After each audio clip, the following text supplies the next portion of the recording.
ఇక్కడ 15 ఏళ్ల నుంచి 29 ఏళ్ల ఎవరైతే పిల్లలు కానీ పెద్దలు కానీ ఉన్నారో ఈ మై భారత్ యాక్షన్ ప్లాన్ అనేది ఒకటి గవర్నమెంట్ ఆఫ్ ఇండియా నుంచి వచ్చింది. దీంట్లో మై భారత్ పోర్టల్లో ఈ 15 ఇయర్స్ నుంచి 29 ఇయర్స్ లోపల ఉండే ఎవరైతే ఉన్నారో సిటిజన్స్ వాళ్ళందరినీ కూడా దీంట్లో రిజిస్ట్రేషన్ చేసుకోవాలి. ఈ మై భారత్ పోర్టల్లో రిజిస్ట్రేషన్ చేసుకోవడానికి ఏదైనా మెయిల్ ద్వారా కానీ లేకపోతే మొబైల్ లింక్డ్ అదే ఓటీపీ ఏదైనా వస్తే దాని ద్వారా కానీ రిజిస్ట్రేషన్ చేసుకోవాలి.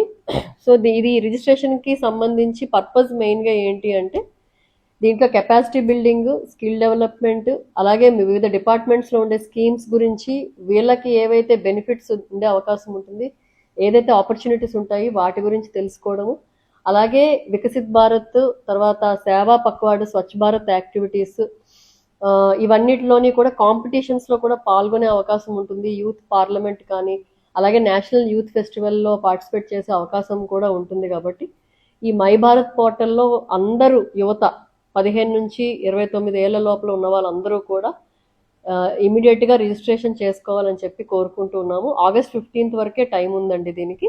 ఈ లోపల రిజిస్ట్రేషన్ చేసుకుంటే మీకు ఈ ఫెసిలిటీస్ అన్ని ఏవైతే ఇప్పుడు నేను చెప్పానో ఆ బెనిఫిట్స్ అన్ని అందే అవకాశం ఉంటుంది. Thank you.